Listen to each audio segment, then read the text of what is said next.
80-ാമത്തെ സങ്കീർത്തനം.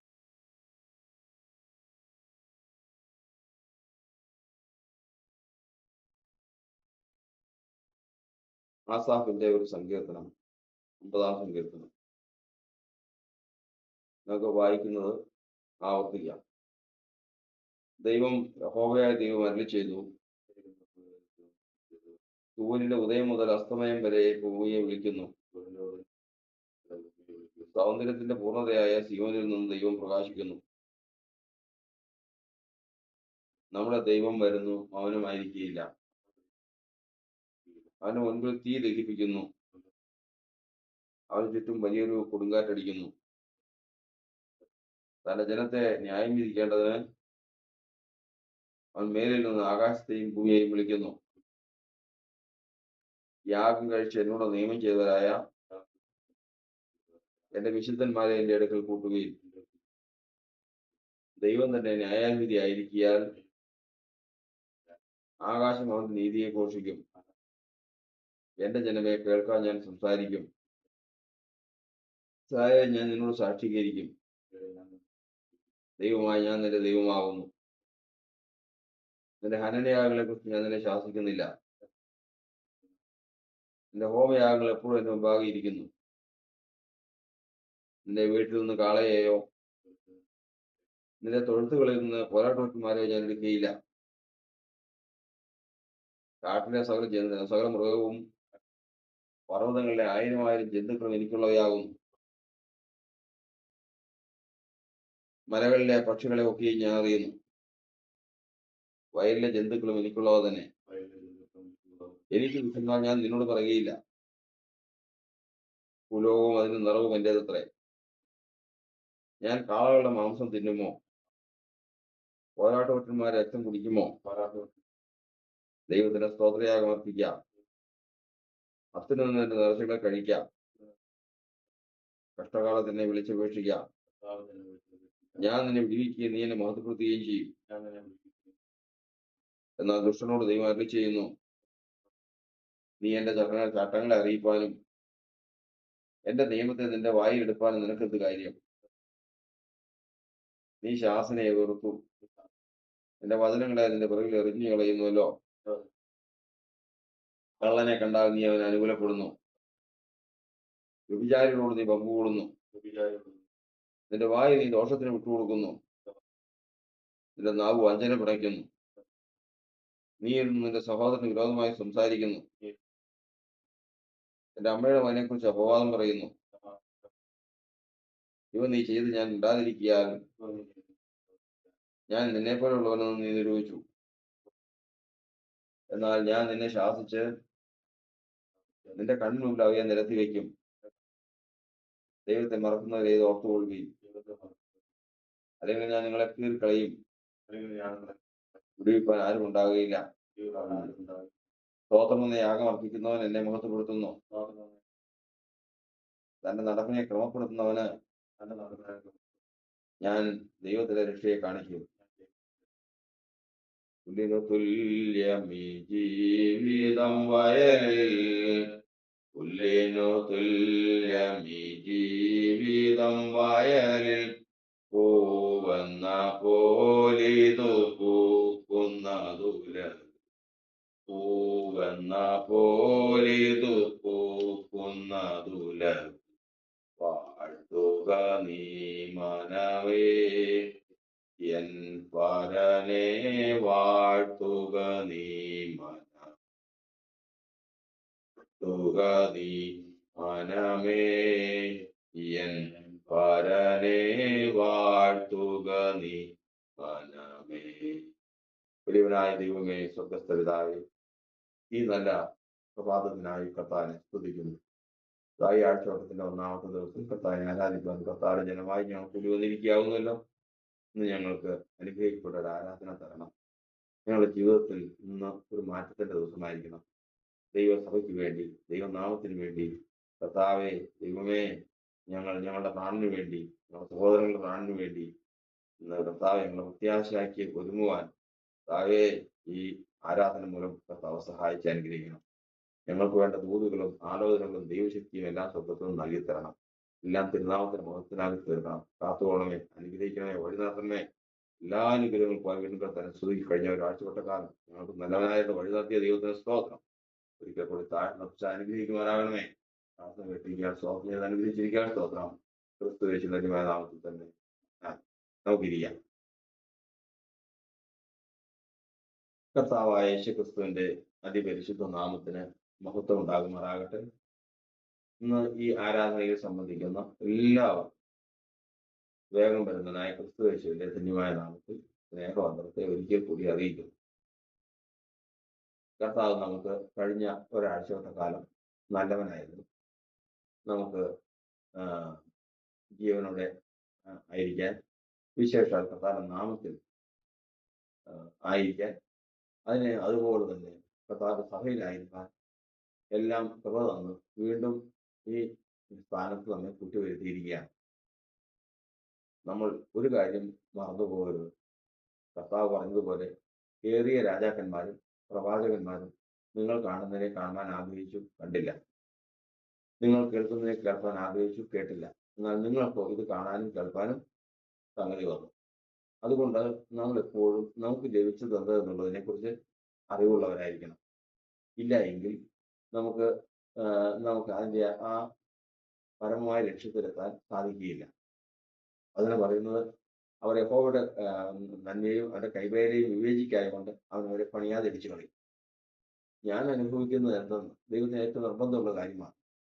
ഞാൻ ദൈവത്തിൽ നിന്നൊരു നന്മ അനുഭവിച്ചു കഴിഞ്ഞാൽ അത് ദൈവം തരുന്നതാണെന്നും എനിക്കത് അർഹതപ്പെട്ടതല്ലെന്നും ദൈവത്തിൻ്റെ കരുണയൊന്നു മാത്രമാണ് എനിക്കത് ലഭിക്കാനിടയായതെന്നും എൻ്റെ കുറ്റങ്ങളും കുറവുകളും കർത്താവ് ഓർമ്മ വെച്ചിരുന്നെങ്കിൽ ഇന്ന് ഞാൻ ഇവിടെ എത്തുമായിരുന്നില്ലെന്നും നമ്മുടെ ജീവിതത്തിൽ എപ്പോഴും ഓർമ്മയാണ്. അങ്ങനെ ഉണ്ടെങ്കിൽ ആണ് നന്ദി നിറഞ്ഞ ഹൃദയത്തോടെ ദൈവത്തിന് വിധേയപ്പെട്ട് അത് അനുഭവിക്കാൻ സാധിക്കും. അത് നമ്മുടെ എല്ലാ പ്രവൃത്തികളിലും എല്ലാ അനുഭവങ്ങളിലും ഉണ്ടായിരിക്കേണ്ട ഏറ്റവും പരമമായ ഒരു ലക്ഷ്യം തന്നെയാണ്. നമുക്ക് ലോകത്തിൽ കാണുമ്പോൾ നമ്മൾ ഹോട്ടലിൽ നിന്ന് പൈസ കൊടുക്കുന്നു, ഭക്ഷണം മേടിച്ച് കഴിക്കുന്നു, നമ്മുടെ ആവശ്യമുള്ള കാര്യങ്ങൾ മേടിക്കുന്നു, നമ്മൾ തിരിച്ചു പോരും. അപ്പോൾ നമുക്ക് അവിടെ ഒരു പ്രതിബദ്ധതയില്ല. അവിടെ ആരോടും കടക്കാരനോട് നമ്മൾ പ്ലീസ് ചെയ്യേണ്ട കാര്യമില്ല. കാരണം നമുക്ക് അവകാശം പൈസ കൊടുത്തില്ല, വെറുതെ തരില്ല. അത് നമ്മൾ അർഹിക്കുന്നതിൽ അവന്റെ ലാഭവും കൂടി എടുത്തിട്ടേ അവൻ തരൂ. അപ്പൊ അതുകൊണ്ട് യാതൊരു തരത്തിലും അവിടെ നമുക്ക് അവൻ ആ കാര്യം നമുക്ക് തന്നു എന്നുള്ളത് ഒരു പൊതുവായിട്ടുള്ള ഒരു സന്തോഷം എന്നുള്ളതല്ല. അത് മറ്റൊന്നും നമുക്ക് പറയാനില്ല. അപ്പോഴും നമ്മൾ നോക്കിക്കൊണ്ടിരിക്കും, ഇത് ശരിയാണോ, ഇതിനപ്പുറത്തേക്കും വില കുറവ് മറ്റൊരു സ്ഥലത്തുണ്ടോ എന്ന് നോക്കിക്കൊണ്ടിരിക്കും. എന്നാൽ ഇതിന്റെ ഒക്കെയും മധ്യത്തിൽ ഒരു കാര്യം ഓർത്തോണം, നമ്മൾ വില കൊടുത്തും അധ്വാനിച്ചും എല്ലാം ഈ ലോകത്ത് നമ്മൾ ആയിരിക്കുമ്പോൾ ഇങ്ങനെ വില കൊടുത്തിട്ടാണെങ്കിലും അധ്വാനിച്ചിട്ടാണെങ്കിലും നമുക്ക് ഇങ്ങനെ ഒരു ജീവിക്കാനൊരു അവസരം അത് തരുന്നതും ദൈവം. അതുകൊണ്ടാണ് എപ്പോഴും ഏത് കാര്യത്തിലും ദൈവത്തോട് നന്ദിയുള്ളവരായിരിക്കണം, ഏത് അനുഭവിക്കുമ്പോഴും. അതുകൊണ്ടാണ് വചനം പറയുന്നത് എല്ലാറ്റിനും സ്വന്തം ജീവി, എല്ലാറ്റിനും. കാരണം ഇതിങ്ങനെയൊന്നും അല്ല വരേണ്ടത്. ഓരോ മനുഷ്യന്റെ സാഹചര്യം, അവന്റെ അവസ്ഥ പരിശോധിക്കുമ്പോഴാണ് നമ്മള് ലോകപ്രകാരമുള്ള മനുഷ്യര് അവര് നക്ഷത്രം നോക്കുന്നവരും ജാതകം നോക്കുന്നവരും സമയ നോക്കുന്നവരും മാസാന്തരം അറിയിക്കുന്നവരുമാണ്. ജയപ്രകാശത്തിൽ പറഞ്ഞിരിക്കുന്ന പോലെ മനുഷ്യന് സമയവും കാലങ്ങളും മാറിക്കൊണ്ടിരിക്കും. അപ്പോൾ എല്ലാവരും ജാതികളും മുഴുവൻ നോക്കുന്നൊരു കാര്യമാണ് എൻ്റെ ഇപ്പോഴത്തെ സമയം എന്താ. പലരും പറയുന്നത് കേട്ടിട്ടുണ്ട്, ഇപ്പൊ ഈ സമയത്തിന് മോശം, ഒരു 2 വർഷം കൂടെ കഴിഞ്ഞാൽ എനിക്ക് ഒത്തിരി മാറ്റം വരും, അത് കഴിഞ്ഞ് പിന്നെ 6 വർഷത്തേക്ക് കുഴപ്പമില്ല. ഇതിങ്ങനെയെല്ലാം പലതരത്തിൽ ലോകത്തിലുള്ളവർ നോക്കിക്കാണുന്നുണ്ട്. എന്നാൽ നമ്മളങ്ങനെ നോക്കുന്നില്ല. അതെന്താ? അത് നമ്മളുടെ ജീവിതമായിട്ട് തട്ടിച്ചു നോക്കുമ്പോഴേ അറിയാവുള്ളൂ. ലോകത്തിൽ ജീവിച്ചുകൊണ്ടിരിക്കുന്ന കർത്താവിനെ അറിയുന്നതിന് മുമ്പുള്ള ജീവിതം അനുഭവിച്ചവർക്കേ അതറിയാൻ പറ്റുള്ളൂ. കാരണം നമ്മൾ ഒരു കാരണമില്ലാതെ ലോകപ്രകാരം ജീവിച്ചുകൊണ്ടിരിക്കുന്ന ഒരു മനുഷ്യന്റെ ഒരു കാരണമില്ലാതെ ചിലപ്പോൾ അനർത്ഥം വരും. ഒരു കാര്യമില്ലാതെ നമുക്ക് കിട്ടേണ്ടതും അർഹിക്കുന്നതും ഒന്നും കിട്ടാത്ത അവസ്ഥ വരും. എന്തിന്? നമ്മൾ സുഖമായിട്ട് ജീവിച്ചുകൊണ്ടിരുന്ന ഒരു സമയത്ത് നിന്ന് പെട്ടെന്ന് സമയം അങ്ങ് മാറിയതിന് ശേഷം നമുക്ക് ഉപജീവനത്തിന് പോലും മുട്ടുള്ള അവസ്ഥ വരും. ഇങ്ങനെ ഈ ലോകത്തിലെ അനുഭവം അത് കയ്പും അവിടുത്തെ അനുഭവങ്ങൾ മനസ്സിലാക്കിയിട്ടുള്ളവർക്ക് ഇതിലേക്ക് വരുമ്പോഴത്തേക്ക് അതിന്റെ വില അറിയാം. ഇപ്പോഴത്തെ കുഞ്ഞുങ്ങൾക്ക് പ്രത്യേകിച്ച് അറിയില്ല. രാവും പകലും അധ്വാനിച്ചതിന് ശേഷം വൈകുന്നേരം ആയപ്പോൾ അന്തിക്ക് അത്താഴത്തിന് വകയില്ലാതെ വണ്ണം കിടന്നിറങ്ങുന്ന പാവങ്ങളും ജീവിതങ്ങളുണ്ട്. സമ്പന്നരുണ്ട്. സമ്പന്നരെന്ന് പറയുന്നത് നമ്മൾ പുറമേ നിന്ന് നോക്കുമ്പോഴാണ്. അവരൊന്നും അവരുടെയൊക്കെ ജീവിതം കടന്നു പോകുന്ന അത്ര ഭയങ്കരമാണ്. എന്നാൽ കർത്താവിന്റെ വചനം പറയുന്നത് ഒന്ന് താരതമ്യം ചെയ്ത് നോക്ക്. ഒന്ന് താരതമ്യം ചെയ്ത് നോക്ക്. നമ്മൾ പുസ്തകത്തിൽ വായിക്കുന്നത് ഇതാ. കർത്താവ് പറയാൻ എന്റെ ഭരണവും അശ്വര്യരുടെ ഭരണവും തമ്മിൽ അവരൊന്ന് തിരിച്ചറിയട്ടെ. ഞാൻ അവരെ നടത്തിയാൽ അവർ എങ്ങനെ നടക്കും? ഈ ലോകത്തിലുള്ള മനുഷ്യരെ നടത്തി കഴിഞ്ഞാൽ, അല്ലെങ്കിൽ ഈ ലോകപ്രകാരം അവർ ജീവിച്ചാൽ അവരെങ്ങനെ നടക്കും എന്ന് അവരൊന്ന് വിവേചിച്ചറിയട്ടെ. അപ്പൊ അറിയാം അതിന്റെ വ്യത്യാസം എന്താണ്. അത് വ്യത്യാസം. ഇവിടെ കർത്താവ് വിളിച്ച് കൊണ്ടുവന്നു കഴിഞ്ഞാൽ, കർത്താവ് എഫേസ്യ ലേഖനം 2-ാം അധ്യായത്തിൽ പറയുന്ന പ്രകാരമാണ്. മുമ്പേ നിങ്ങൾ അനുസരണക്കേടിന്റെ മക്കളിൽ വ്യാപരിക്കുന്ന ആത്മാവിന് അധിപതിയായവനെ ആകാശത്തിലെ അധികാരങ്ങളെയും അനുസരിച്ച് നടന്നവരാണ്. നമ്മളും ഇങ്ങനെ നടന്നവരാ.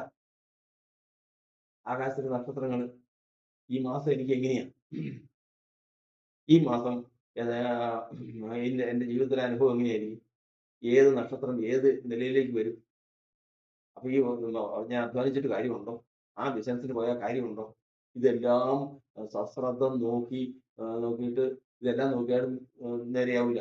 ഇങ്ങനെ നടന്നിരുന്ന ഒരു കാലമുണ്ട്. ആ കാലം മാറിയതിനു ശേഷം ഇന്ന് അങ്ങനെയല്ല. ഇന്ന് നമ്മൾ അതൊന്നും നോക്കാറേ ഇല്ല. കാരണം അത് നമ്മെ ബാധിക്കില്ല. എന്താ കാരണം? മുമ്പേ കാലം ബാധിക്കും. നമ്മൾ തന്നെ അല്ല അമാനുഷിക ജീവികളായിട്ടാണോ? ഇപ്പൊ ലോകജാതികൾ ഇതെല്ലാം നോക്കി ജീവിക്കുന്നു, എന്നിട്ട് അവർക്ക് പട്ടിണിയാണ്. നമുക്കിതിൽ വന്നതിന് ശേഷം നമുക്ക് ഉണ്ടായിട്ടുള്ള മാറ്റം എന്താ? നമുക്ക് ഈ കാര്യങ്ങൾ അവിടെ വചനം പറഞ്ഞിരിക്കുന്നത് അവരുടെ കാലഗതി നക്ഷത്ര രാശികളിലാണ്, ആകാശത്തിന്റെ അധികാരത്തിലാണ്.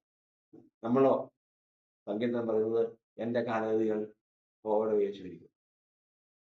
എന്റെ കാലഗതികൾ എനിക്കും വിശ്വാസത്തിൽ വന്നു കഴിഞ്ഞാൽ ജീവിതം അവസാനിക്കുന്നവരെയും പരമാനന്ദത്തിലൊന്നും ഇരിക്കുന്ന ഞാൻ വിചാരിക്കണ്ട. കാരണം സകല കഷ്ടങ്ങളിൽ കൂടിയും വേണം ദൈവരാജ്യം അവകാശമാക്കാൻ. കഷ്ടത ഇല്ലാത്ത ക്രിസ്ത്യ ജീവിതമില്ല. ക്രിസ്തുവിൽ വിശ്വസിപ്പാൻ മാത്രമല്ല, അവന് വേണ്ടി കഷ്ടം അനുഭവിക്കാൻ നമുക്ക് വരം നൽകിയിരിക്കുന്നു. അപ്പൊ ഇതിനകത്ത് വന്നു കഴിഞ്ഞാൽ എന്നും പരമാനന്ദത്തിൽ കഴിച്ചു കൂട്ടാന്ന് വിചാരിക്കണ്ട. പക്ഷെ നമുക്കുള്ള കഷ്ടവും നമുക്കുള്ള സങ്കടവും എല്ലാം നാം ഒരു പ്രത്യേക ലക്ഷ്യത്തിലേക്ക്, കഷ്ടത സഹിഷ്ണുതയും, സഹിഷ്ണുത ശുദ്ധതയും, ശുദ്ധത പ്രത്യാശയും ഉളവാക്കുന്നു. അത് നമ്മൾ പ്രത്യാശ വർദ്ധിക്കാൻ വേണ്ടിയിട്ടുള്ള കഷ്ടകാലങ്ങളും പ്രയാസങ്ങളും ഉള്ളൂ. അല്ലാതെ മറ്റേ കാലം നമ്മെ ബാധിക്കാൻ പാടില്ല. അവിടെയാണ് നമ്മൾ നോക്കുന്നത്. ഇതിനെക്കുറിച്ച് അറിവുള്ള ഒരു വിശ്വാസത്തിൽ വന്ന് നിൽക്കുമ്പോ ഒരാള് ഒത്തിരി പ്രായമായ ഒരാളാണ്. ആ ആള് നോക്കി, ഞാൻ പണ്ട് കർത്താവിനെ അറിയുന്നതിന് മുമ്പ് ഈ കാലവും സമയമൊക്കെ നോക്കി നടന്നാനാ. ഇപ്പൊ എനിക്ക് ഈ വക കാര്യങ്ങളൊന്നും ബാധിക്കുന്നില്ല. ഞാനിങ്ങനെ സുഖമായിട്ട് ജീവിച്ചു പോവാ. കർത്താവ് നടക്കുന്നു. ഞാൻ നാളത്തെക്കുറിച്ച് ചിന്തിക്കുന്നില്ല, വിചാരപ്പെടുന്നില്ല. എനിക്ക് അന്നൊന്നും വേണ്ടത് കർത്താവ് തരും. എങ്കിലും അയാൾക്ക് ഒരു കൗതുകം തോന്നി. എന്നാൽ ഞാനിപ്പോ ജാതി ആയിരുന്നെങ്കിൽ ഇപ്പൊ എനിക്ക് ഏത് സമയമാകുമായിരുന്നു എന്നുള്ളതൊന്ന് നോക്കിയപ്പോഴാണ് അദ്ദേഹത്തെ ഇതിനെക്കുറിച്ച് മുമ്പ് അറിവുള്ളതുകൊണ്ടാണ് അദ്ദേഹം ഞെട്ടിപ്പോയി. കാരണം ഈ സമയം എന്ന് പറഞ്ഞത് തന്റെ അത്ര ദോഷം ഭവിക്കേണ്ട സമയമാണ്. അത്ര കഷ്ടത്തിൽ കൂടി കടന്നു പോകേണ്ട ഒരു സമയമാണ്. ഇന്ന് എന്നെ അത് ബാധിക്കുന്നില്ല. അയ്യോ, കാരണം നന്ദി നിറഞ്ഞ ഹൃദയം വരാനുള്ള ഒരു കാരണം എന്താ? കാരണം അറിയാം, ദൈവമേ, ഞാൻ നീന്റെ കരത്താൽ പിടിക്കപ്പെട്ട് ഇന്ന് ഇവിടെ എത്തിയില്ലായിരുന്നെങ്കിൽ ഇന്ന് ഈ ലോകത്തോടു കൂടി കഷ്ടം അനുഭവിച്ച് നശിച്ചു പോവായിരുന്നു. എങ്ങനെ നടക്കേണ്ടതാ? നമ്മൾ കാണുന്നുണ്ടല്ലോ, വെളുപ്പിന് മുതലേ രാവിലെ എഴുന്നേൽക്കുന്നതും കഠിന പ്രയത്നം ഉപയോഗിക്കുന്നതും വ്യർത്ഥമാത്രേ. രാവും പകലും നടന്നിട്ട് എവിടെയെങ്കിലും എത്തണോ? ഒന്നും എത്തുന്നില്ല. ഒരു ദിവസം അവൻ പോയി, ഒരു ദിവസം അങ്ങ് പോയി. എന്നാൽ നമ്മൾ അങ്ങനെയല്ല. പിന്നെയോ ഓരോ ദിവസവും നമുക്ക് പ്രത്യാശ വർദ്ധിപ്പിച്ചുകൊണ്ടിരിക്കുക. നമ്മെ ഇതൊന്നും ബാധിക്കുന്നില്ല. അത് ഗ്രഹിക്കുന്നവനാണ് നന്ദി നിറഞ്ഞ ഹൃദയത്തോടെ കർത്താവിനെ ആരാധിക്കാൻ വരുന്നത്. ഇതാണ് ഇപ്പോഴത്താണ് ആരാധനയ്ക്ക് ഏറ്റവും വലിയൊരു ഒരു പ്രചോദനം. അതായത് ഇന്ന് ഞാൻ വെറുതെ വന്നിരിക്കുമ്പോൾ ഞാൻ ആരെ വിശ്വസിച്ചിരിക്കുന്നു എന്ന് ഞാൻ അറിയുന്നു. അവനെനിക്ക് ചെയ്തത് എന്തെന്ന് ഞാൻ അറിയുന്നു. ഈ ലോകത്തോടുകൂടി ഞാനും നശിച്ചു പോകേണ്ടതാ. എന്റെ കർത്താവാണല്ലോ വരുത്തിയത്. അതുകൊണ്ട് ദൈവത്തിന്റെ സന്നിധിയിൽ നമുക്ക് നന്ദി നിറഞ്ഞ ഹൃദയത്തോടെ ആയിരിക്കാൻ കർത്താവിന്റെ ആത്മാവ് നമ്മെ സഹായിക്കുവാൻ. സമയം മുൻപോട്ട് പോകും. ദൈവത്തിന്റെ വചനപ്രകാരം നമ്മളൊന്ന് ആരാധനയ്ക്കായിട്ട് കടന്നു വന്നിരിക്കുക. ദൈവത്തിന്റെ വചനം നമ്മൾ പഠിപ്പിക്കുന്ന ഒരു ആരാധന എന്ന് പറയുമ്പോൾ നമ്മളൊന്ന് വായിച്ച സങ്കീർത്തനത്തിൽ ഒരു ഭാഗത്ത് പ്രകാരം എഴുതിയിട്ടുണ്ട്. എന്താണ്? യാഗം കഴിച്ച് നിയമം ചെയ്തവരായ എന്റെ വിശുദ്ധന്മാരെ എന്റെ അടുക്കൽ കൂട്ടുകയും. യാഗം കഴിച്ച് നിയമം ചെയ്തവർ. അപ്പോൾ യാഗം എന്ന് പറയുന്നത് ദൈവമായിട്ട് നിയമം ചെയ്യുന്നതിനുള്ള ഒരു മുഖാന്തരമാണ്. അപ്പോ യാഗം കഴിക്കുമ്പോൾ ഓർക്കേണ്ടത് അവിടെ എഴുതിയിരിക്കുന്നത് യാഗം കഴിച്ച് നിയമം ചെയ്ത എന്റെ വിശുദ്ധന്മാരെ എന്റെ അടുക്കൽ കൂട്ടുവിൻ എന്ന് പറഞ്ഞതിന് ശേഷം കർത്താവ് ചോദിച്ചിരിക്കുന്ന ചില ചോദ്യങ്ങൾ. ഞാൻ കാളകളുടെ മാംസം തിന്നുമോ? യാഗം എന്ന് പറയുമ്പോൾ ഉടനെ തന്നെ ആളുകൾ ചിന്തിക്കുന്നത് അങ്ങനെ. കാളയെ യാഗം കഴിക്കണം, ആടിനെ യാഗം കഴിക്കണം, വഴിപാട് കൊണ്ടുവരണം, ഇങ്ങനെ പല കാര്യങ്ങളാണ്. ഇതാ കർത്താവ് ചോദിച്ചിരിക്കുന്നത് ഇതാണ്. അതാണോ? ഞാൻ കോലാട്ടുകൊറ്റന്മാരുടെ രക്തം കുടിക്കുമോ? ഇനി എനിക്ക് വിശന്ന് ഞാൻ നിന്നോട് പറയുമോ? ഈ കാട്ടിൽ കാണുന്ന ആ അസംഖ്യമായിട്ടുള്ള മൃഗങ്ങൾ ആരുടെ? അതെന്റെയാ. ഏത് സമയത്ത് അതിനെ കൊന്നു തിന്നണമെങ്കിൽ എനിക്ക് നിന്നോട് പറയണോ? വേണ്ട. അതല്ല ആഗ്രഹിക്കുന്നത് എന്താണെന്നറിയാമോ? ആഗ്രഹിക്കുന്നത് ദൈവത്തിന് സ്തോത്രയാഗം. സകല യാഗത്തിന്റെയും മേലായ ഒരു യാഗം സ്തോത്രയാഗം. സ്തോത്രയാഗം ഒരു മനുഷ്യനെ അർപ്പിക്കാൻ അത് ഇത്ര ബുദ്ധിമുട്ടുള്ള കാര്യമാണ്. ഒരാള് ഇന്നൊരു കാളയ്ക്ക് നല്ല മുഴുത്തൊരു കാളയാണെങ്കിൽ 1 ലക്ഷം രൂപയൊക്കെയല്ല. കഴിഞ്ഞ ചില ദിവസങ്ങൾക്ക് മുമ്പ് ഒരു മൃഗത്തെ 1 കോടി രൂപയോ 1-2 കോടി രൂപ വിലയുള്ള എന്തായാലും ചുരുങ്ങിയത് 1 ലക്ഷം രൂപയും ഇന്നത്തെ ഒരു കാള. ഈ കാളയെ കൊണ്ട് യാഗം കഴിക്കുന്നത് തന്നെയാണോ ദൈവമേ സ്തോത്രം എന്ന് പറയുന്നതാണ്? ഏതെളുപ്പം? കാശും കയ്യിലിരിക്കും, സംഗതി എളുപ്പമായിരിക്കും. അതെന്ത്? അപ്പൊ ഏതെളുപ്പം? എന്നാണ് ദൈവത്തിന്റെ വചനം പറയുന്നത് അറിയാമോ? ദൈവത്തിന്റെ വചനം പറയുന്നത് സ്തോത്രം ദൈവത്തിന് മുമ്പാകെ അർപ്പിക്കുമ്പോൾ ചില വ്യവസ്ഥകളാണ്. ഒന്ന്, സ്തോത്ര സ്വരം കേൾപ്പിക്കണം. ഒന്ന്, സ്തോത്ര സ്വരം വേണം. 2, സന്തോഷത്തോടെ സ്തോത്രം പറയുന്നവരായിരിക്കണം. സന്തോഷത്തോട് സ്തോത്രത്തിൽ സന്തോഷം കൊണ്ടാണ്. അപ്പൊ സ്വരം വേണം, സന്തോഷം വേണം. ഇത് രണ്ടും എങ്ങനെ കിട്ടും? ദൈവത്തിന്റെ പരിശാൽപ്പം പോലും, അതായത് ഒരു മനുഷ്യന്റെ ഹൃദയത്തിൽ ഏതെങ്കിലും തരത്തിൽ ഒരല്പദോഷമുണ്ടെങ്കിൽ അവന് സ്വരം ഉണ്ടാകും. സന്തോഷം അഭിനയിച്ചിരിക്കും, സന്തോഷം ഉണ്ടാവും. ഈ 2 കാര്യങ്ങൾ ഉണ്ടാവും. സ്തോത്രത്തിന് സ്വരവും സന്തോഷവും വേണമെങ്കിൽ അതുപോലെ ആയിരിക്കണം അവന്റെ ഹൃദയം. യാഗം കഴിക്കാൻ എളുപ്പമാണ്. യാഗം എന്ന് പറഞ്ഞു കഴിഞ്ഞാൽ അവന് തെറ്റ് ചെയ്ത് കഴിഞ്ഞാൽ അവന് 2 കാളക്കിടാവിനെയോ അല്ലെങ്കിൽ 1 കാളക്കിടാവിനെയോ ആട്ടുകൊറ്റനെയോ മറ്റെന്തെങ്കിലും യാഗം കഴിക്കുമെങ്കിൽ തെറ്റ് ചെയ്തു. ശരി, വെള്ളിയാഴ്ച അടുത്ത ആഴ്ച യാഗമാണ്, 2 ലക്ഷം രൂപ വരെയുള്ള 2 കാളകളെ എടുത്തുകൊണ്ട് പിടിച്ചുകൊണ്ട് അവിടെ ചെന്ന് മഹാപുരോഹിതന്റെ ഇടയ്ക്ക് ചെന്ന് പാവമായിട്ട് പറഞ്ഞ് തന്റെ മുമ്പിൽ വെച്ച് ആ മൃഗത്തെ കഴുത്ത് അറുത്ത് ചോര അവിടെ വീണു. ആ മൃഗം പിടഞ്ഞ് ചത്ത്. അതിനെ നന്നാക്കി അതിനൊരു പങ്കും കൊണ്ട് വീട്ടിലേക്ക് വന്നു. ഭക്ഷണവും കഴിച്ചു. ലക്ഷങ്ങൾ ചെലവ് ചെയ്ത് വീട്ടിൽ സുഖമായിട്ട് ഭക്ഷണം കഴിഞ്ഞ് പരിപാടിയും കഴിഞ്ഞു. സ്വരത്തിന് വല്ല മാറ്റമുണ്ടോ? സ്വരത്തിന് വല്ല മാറ്റമുണ്ടോ? ഒന്നുമില്ല. ഒരു മാറ്റമില്ല. കർത്താവ് പറഞ്ഞ അങ്ങനെയല്ല. യാഗത്തിലല്ല നീ വിചാരിക്കുന്നത് നീ കാളയെയും പോത്തിനെയും കൊണ്ട് യാഗം വെച്ച് നിന്റെ ഉത്തരവാദിത്വം തീർന്ന. അങ്ങനെയല്ല. യാഗത്തിലല്ല, കരുണയിലാണ്. ഹോമയാഗത്തിലല്ല, ദൈവപരിജ്ഞാനത്തിലാണ് ഞാൻ സാധിക്കുന്നത്. രണ്ട് കാര്യങ്ങളവിടെ വേണം. രണ്ട് കാര്യങ്ങൾ. ഒന്നാമത്തത് കരുണ വേണം. തന്റെ മുമ്പിൽ വെച്ച് ആ മൃഗത്തെ ഇറക്കുമ്പോൾ രക്തച്ചൊരിച്ചെന്ന് കേട്ട് കഴിഞ്ഞാൽ അസ്വസ്ഥമാണ്. ഒരു കോഴിയെ കൊല്ലാനുള്ള ശേഷിയില്ലാത്ത അനേക മനുഷ്യരുണ്ട്. എനിക്കറിയാം. ഒരു കോഴിയുടെ കഴുത്തറുത്ത് ചോര വരും. എന്തിന്? ഒരു ഫലവൃക്ഷത്തിന്റെ കമ്പ് കൊട്ടാൻ മനസ്സില്ലാത്തത്. അവർ കണ്ണു നനയും. എന്താ അങ്ങനെയുള്ളവരുണ്ട്. കർത്താവിന് വചനം പറയുന്നത് 1,20,000 യാഗം കഴിച്ച് ഒരിക്കൽ ചെറവൻ. അതും യാഗം. 1,20,000 യാഗം കഴിച്ചു. ഇത് മുഴുവൻ നോക്കി നിൽക്കുന്നവരും ഒരു കരുണയില്ല. ഇനിയും 1,00,000 കഴിക്കണം. അതും റെഡിയാ. എന്ത് മാറ്റം! പക്ഷേ കരുണയുള്ളവൻ യാഗം കഴിച്ചു വന്ന വരവുണ്ടാകുന്നല്ലോ. കരുണയുള്ളവൻ അതിന്റെ ഗൗരവം മനസ്സിലാക്കി ഈ യാഗം കഴിച്ച് തിരിച്ചു കണ്ടു കഴിഞ്ഞാൽ അവനെ കണ്ടാൽ അറിയാം.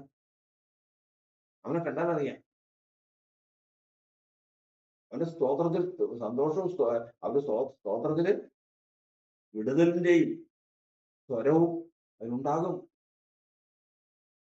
പക്ഷെ കരുണയില്ലാത്തവർ യാഗം കഴിക്കുന്നവരോ, കരുണയില്ലാത്തവനും ദൈവത്തെക്കുറിച്ച് പരിജ്ഞാനമില്ലാത്തവനും യാഗം കഴിച്ച് തിരിച്ചു വരുമ്പോ എങ്ങനെ ഇരിക്കുന്നറിയോ? ഒന്നുകൂടി കഠിനപ്പെട്ടിട്ടുണ്ടോ? കാരണം കഠിന ഹൃദയൻ, കരുണയില്ലാത്തവൻ യാഗരക്തം കണ്ടാൽ ഒന്നുകൂടി ഇരുട്ട് കയറും. അതാ കർത്താവ് പറയുന്നത്. യാഗത്തിലല്ല, കരുണയിലാണ്. ഹോമയാഗത്തിലല്ല, ദൈവപരിജ്ഞാനത്തിലാണ് ഞാൻ പ്രസാദിക്കുന്നത് എന്തെന്ന് നിങ്ങൾ പഠിക്കാതെ. എന്നിട്ട് ഈ പഠിക്കുന്നത് ഇതേത് തന്നെയാ ഇവിടെ പറഞ്ഞിരിക്കുന്നത്. ഇവിടെ നമ്മളോട് മാനെ കൊണ്ട് യാഗം കഴിക്കാൻ പറഞ്ഞിട്ടുണ്ടോ? ഇല്ല. കാളെ യാഗം കഴിക്കാൻ പറഞ്ഞിട്ടുണ്ടോ? ഇല്ല. നീ ഒന്നും ചെയ്യണ്ട. ദൈവത്തിന് സ്തോത്രയാഗം അർപ്പിച്ചാൽ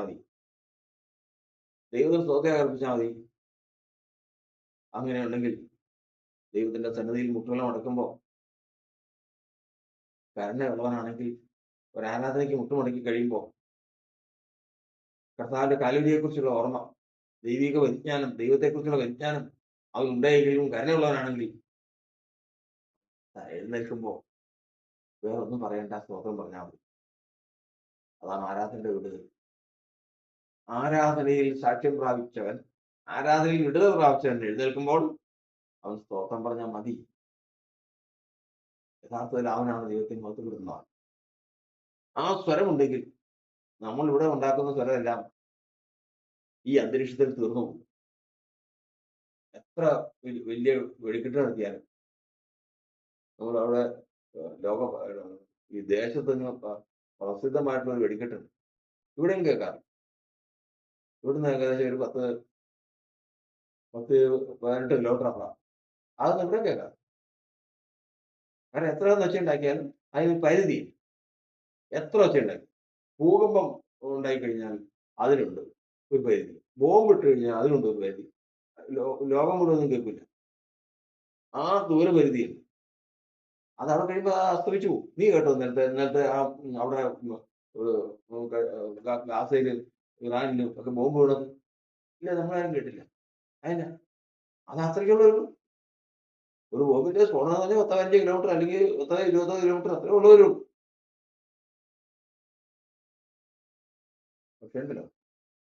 പക്ഷേ ഇവിടെ വചനത്തിൽ പറഞ്ഞിരിക്കുന്നത് കരുണയുള്ളവനും ദൈവവിജ്ഞാനമുള്ളവനും ദൈവം പ്രസാദിച്ച ആരാധനയിൽ എഴുന്നേറ്റ് സ്തോത്രം പറഞ്ഞാലുണ്ടല്ലോ, അത് ഇവിടെ എങ്ങും നിൽക്കില്ല. അത് ഈ ഭൂമിയിൽ മാത്രമല്ല, അന്തരീക്ഷത്തിൽ മാത്രമല്ല, ഇത് കിടന്ന് നക്ഷത്രമണ്ഡലത്തിലേക്ക് കിടക്കും. അവിടെ നിൽക്കില്ല, അതിനപ്പുറത്തേക്ക് കിടക്കും. സ്വർഗത്തിൽ, സ്വർഗാദി സ്വർഗത്തിൽ സർവശക്തനായ കർത്താവ് ഇരിക്കുന്ന സ്ഥലത്ത് ആ സ്വരം ചെല്ലും. അവനാണ് ദൈവത്തെ മഹത്വപ്പെടുന്നത്. ഞാൻ പലപ്പോഴും ചിന്തിക്കാം, ദൈവമേ, അങ്ങനെ ഒരു സ്തോത്രം, അങ്ങനെ ഒരു സ്തോത്രം എന്നിൽ നിന്ന് പുറപ്പെടുന്നുണ്ടോ? എന്നിൽ നിന്ന് അങ്ങനെ ഒരു സ്വരം പുറപ്പെടുന്നുണ്ടോ? ഞാൻ ഈ ആരാധനയ്ക്ക് ഇന്ന് ഇവിടെ രാവിലെ വന്നേക്കുക, ഞാൻ ആരാധിക്കുക. ഇന്ന് കർത്താവ് പറഞ്ഞിരിക്കുന്നത് വേറെ ഒന്നും വേണ്ട, വേറെ ഒരു കാര്യം വേണ്ട. സ്തോത്രം എന്ന് യാഗം അർപ്പിക്കുന്നവനാണ് എന്നെ മഹത്വപ്പെടുത്തുന്നത്. നിന്റെ കാളയും വേണ്ട, ആടും വേണ്ട, ഒരു കാര്യം വേണ്ട. സ്തോത്രം സ്വരം സന്തോഷത്തോടെ കിട്ടിയാൽ മാത്രം മതി. അത് കഴിയുന്നു, അത് കഴിയുന്നു. ഇത് കിട്ടാൻ വേണ്ടിയിട്ടാണ് അവിടെ പോയതും, ആ മോറിയമലയിൽ പോയതും, കൊച്ചിന്റെ നേരെ കത്തിയെടുത്തതും, വെട്ടുമെന്നായപ്പോൾ കർത്താവ് വേണ്ടെന്ന് പറയുന്നതും. കാരണം ആകട്ടെ ആയിട്ടില്ല. മോറിയ മലയിലേക്ക് 3 ദിവസത്തെ വഴി അതിലേത് നോക്കി ആ മോറിയ മലയിൽ വെച്ച് കണ്ടു. അബ്രഹാമിന്റെ ചിന്തയാണ്, 3 ദിവസം കഴിഞ്ഞ് 3 ദിവസത്തെ വഴി അവിടെ ചെല്ലുമ്പോൾ ഞങ്ങൾ അവിടെ ചെല്ലും. മകനെ കൈകാലുകൾ ബന്ധിച്ച് അവിടെ വെക്കും, ഞാൻ കത്തിയെടുക്കും, വെട്ടും, മകനെ യാഗം കഴിക്കും,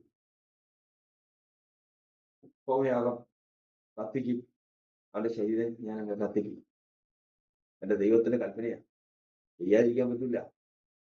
കാരണം അനുസരണമാണ്. ഈ ചിന്തയോടുകൂടിയാണ് പോകുന്നത്. എന്നാ അബ്രഹാമേ, നീ അവിടം വരെ പോകണം, ഇത്രയും ദൂരം നടക്കണം. അവിടെ ചെന്ന് ഈ കത്തി ഓങ്ങുമ്പോ പറയേണ്ട കാര്യമുണ്ടോ? ഇപ്പോഴേ അങ്ങ് പറഞ്ഞാൽ പോരെ? വേണ്ട, ഇല്ല, സ്വരമായിട്ടില്ല. 3 ദിവസം വേണം നീ കൊച്ചിനെ കൊണ്ട് ആ വഴിയിൽ കൂടി കടന്ന് തലയിൽ വിറകും എല്ലാം വെച്ചോണ്ടാ കത്തി വെച്ചോണ്ടാ പോകുന്നത്. അവിടെ ചെന്ന്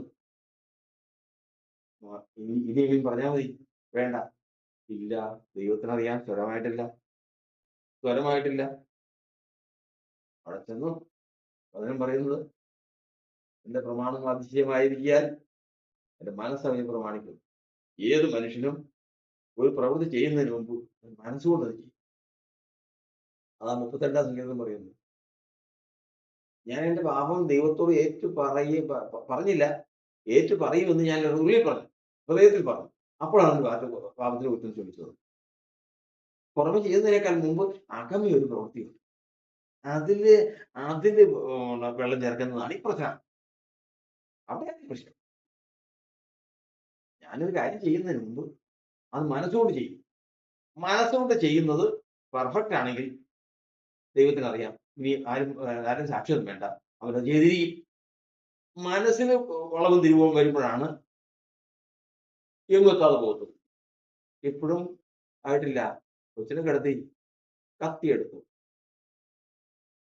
ലോകം നോക്കുമ്പോൾ കത്തി കൊണ്ട് വെട്ടിയിട്ടില്ല, കൊന്നിട്ടില്ല. പക്ഷെ അബ്രഹാമിന്റെ ഹൃദയത്തിൽ അത് നടന്നു കഴിഞ്ഞു. അബ്രഹാമിന്റെ മനസ്സിൽ അത് നടന്നു കഴിഞ്ഞു. യാഗം നടന്നു കഴിഞ്ഞു. അബ്രഹാമെ, അടിയൻ ബാലിന്റെ മേൽ കൈവയ്ക്കരുത്, നീ ദൈവത്തെ ഭയപ്പെടുന്നു എനിക്കിപ്പോൾ മനസ്സിലായി. എന്ന് പറഞ്ഞ എന്റെ അർത്ഥം, ദൈവത്തെ ഭയപ്പെടുന്നു ഇപ്പൊ മനസ്സിലായെന്ന് പറഞ്ഞു കഴിഞ്ഞാൽ ഇനി നിനക്ക് എന്ത് പറയാം? സ്തോത്രം പറയാം. ഇനി നിന്റെ സ്തോത്രം എവിടെ എത്തുമെന്നറിയാം? നീ നിന്റെ സ്തോത്രം എന്ന് പറഞ്ഞ എവിടെ? സ്വർഗത്തിൽ ഉടയവൻ ഇരിക്കുന്ന സ്ഥലത്ത് നിന്റെ സ്തോത്രം എത്തും മതി. അത്രയും ഉദ്ദേശിച്ചോളൂ. അല്ല ഇസ്ഹാക്കിനെ കൊല്ലണമെന്നല്ല അത് ഉദ്ദേശം. ഇസ്ഹാക്കിനെ കൊല്ലാനോ നിനക്കുള്ളത് എടുത്തു കളയാനോ അല്ല ഉദ്ദേശം. ഉദ്ദേശം ഒന്ന് മാത്രമേ ഉള്ളൂ, നീ സ്തോത്രം പറഞ്ഞു കഴിഞ്ഞാൽ ആ സ്വരം ദൈവത്തിന് സന്നിധാനത്തണം. ഇന്ന് ഈ ആരാധനയിലും നമുക്കൊരു പാഠമായിരിക്കണം. ഒറ്റ കാര്യം മാത്രമേ ഉള്ളൂ. ഞാൻ ഇവിടുന്ന് ആരാധന കഴിഞ്ഞ് 1 മണിക്കൂർ 2 മണിക്കൂർ പാട്ടുപാടി സ്തുതിച്ച് വചനം ചിന്തിച്ച് സാക്ഷ്യം പറഞ്ഞ് അത് ചട്ടോട്ടങ്ങളിൽ വഴിപാടിട്ട് ദശാംശമിട്ട് ഇതെല്ലാം കഴിഞ്ഞ് ഒക്കെ സന്തോഷമായിട്ട് അവസാനം പോകാൻ നേരത്ത് സ്തോത്രം പറഞ്ഞ് സ്തോത്രം എന്ന് പറയുമ്പോൾ അവിടെ എത്തുന്നില്ലെങ്കിൽ ഇത് ഈ കോലാഹലം കൊണ്ട് എന്ത് പ്രയോജനം? കോലാഹലങ്ങൾ കടന്നു നിൽക്കട്ടെ, ബാക്കിയുള്ള കാര്യങ്ങൾ കടന്നു നിൽക്കട്ടെ. ഇന്ന് ഇന്ന് ഈ ശുശ്രൂഷ അവസാനിക്കുന്നതിന് മുമ്പ്, ഈ ആരാധന തീരുന്നതിന് മുമ്പ് എന്റെ സ്തോത്രസ്വരം ഉടയവൻ സന്നിധിയിൽ എത്തിയെന്ന് സാക്ഷ്യം കേൾക്കും. അങ്ങനെയെങ്കിൽ ഇന്ന് ഈ ആരാധന ധന്യമാണ്, നമ്മുടെ ജീവിതം ധന്യമാണ്. നമ്മൾ ദൈവം പ്രസാദിച്ചു എന്നർത്ഥം. ഇതാ നിന്റെ പുറകോട്ട് നോക്കിയപ്പോൾ ഒരു ആട്ടുകൊറ്റൻ കൊമ്പ് കാട്ടിൽ കുടുങ്ങിക്കിടക്കും. അതിനെക്കുറിച്ച് യാതൊരു വെച്ചാൽ മതി. കാരണം ദൈവം കരുതിയതാണ്. ഈ സ്തോത്ര സ്വരം എപ്പോ വരുന്നുവോ അപ്പോ ദൈവം കരുതിയിട്ടുണ്ടാകും. ആ ആടിനെ കൊണ്ടുവന്ന് യാഗം കഴിച്ചു. ദൈവമേ സ്തോത്രം. പോയവനല്ല തിരികെ വരുന്നത്. പോയവന്റെ സ്വരം പോരാത്ര. തിരിച്ചു വരുന്നവന്റെ സ്വരം സ്വർഗാദി സത്യത്തിലെത്തും. സ്തോത്രം. എന്ന യാഗം അർപ്പിക്കുന്നവൻ എന്നെ മഹത്വപ്പെടുത്തും. ദൈവത്തെ മഹത്വപ്പെടുത്തുന്ന ഒരു സ്തോത്രയാഗം, ഒരു സ്തോത്ര സ്വരം, ഒരു സന്തോഷം ഇന്ന് ദൈവത്തിന്റെ സഭയിൽ നിന്ന് ഉണ്ടാകുന്നെങ്കിൽ അതിന് അപ്പുറം എന്താ? അവൻ ധനവാനാണ്, ധന്യനാണ്, സമ്പന്നനാണ്, ശക്തനാണ്. ശത്രു നമ്മളോട് എതിർത്ത് വെക്കാൻ സാധിക്കില്ല. കാരണം നമുക്കുള്ള സ്വരം എന്നറിയാം. ഈ സ്വരത്തെ തരത്തിൽ കളയാൻ ശത്രുവിനാവില്ല, സാധിക്കില്ല. അതിന്റെ ആത്മാവ് നമ്മെ സഹായിക്കട്ടെ. സഹോദരങ്ങളെ നമ്മൾ ആരാധിക്കുകയാണ്, നമ്മൾ കർത്താവിനെ മഹത്വപ്പെടുത്തുകയാണ്. കർത്താവ് പറയുകയാണ്, യാഗം കഴിച്ച് നിയമം ചെയ്ത എന്റെ വിശുദ്ധന്മാരെ എന്റെ അടുക്കൽ കൂട്ടുകയും എന്ന് 50 സങ്കീർത്തനത്തിൽ പറഞ്ഞതിന് ശേഷം പറയുകയാണ്, നിന്റെ യാഗം എനിക്ക് വേണോ? ആട്ടുകൊറ്റന്മാരുടെ മാംസം ഞാൻ കുടിക്കുവോ? രക്തം കുടിക്കുവോ? ദൈവത്തിന് സ്തോത്രയാഗം അർപ്പിക്കുക. ഉദ്ദേശം ഇത് തന്നെയാണ്. ആരെന്ത് 1,00,000 യാഗം കഴിച്ചാലും 10,000 യാഗം കഴിച്ചാലും എന്തെല്ലാം കഴിച്ചാലും ലക്ഷ്യം ഒന്നേ ഉള്ളൂ, നിന്റെ സ്തോത്ര സ്വരം സ്വർഗത്തിലെത്തണം. അത്രേ ഉള്ളൂ. അത് യാഗം കഴിച്ചാലും കഴിച്ചില്ലേലും സ്തോത്ര സ്വരം അവിടെ എത്തിക്കഴിഞ്ഞാൽ ദൈവം ചോദിച്ചതും ദൈവം ആഗ്രഹിച്ചതും കിട്ടി. ഇല്ല എങ്കിൽ എന്തെല്ലാം കോലാഹലം കഴിച്ചിട്ടും ഒരു പ്രയോജനം ഇല്ല എന്ന് നാം മനസ്സിലാക്കിക്കൊണ്ട് ഇന്ന് ഈ ആരാധനയിൽ എന്റെ പ്രാർത്ഥനാ ശബ്ദം, എന്റെ സ്തോത്രസ്വരം സന്തോഷത്തോടെ ദൈവത്തിന്റെ സന്നിധിയിൽ എത്തുവാൻ കർത്താവ് ഇടവരുത്തുന്നുള്ള പ്രാർത്ഥനയോടെ നമുക്ക് കർത്താവിലേക്ക് സമർപ്പിക്കാം. ദൈവം അനുഗ്രഹിക്കുമാറാം. പാപത്താൽ എന്നിൽ വന്ന ശാപക്കാ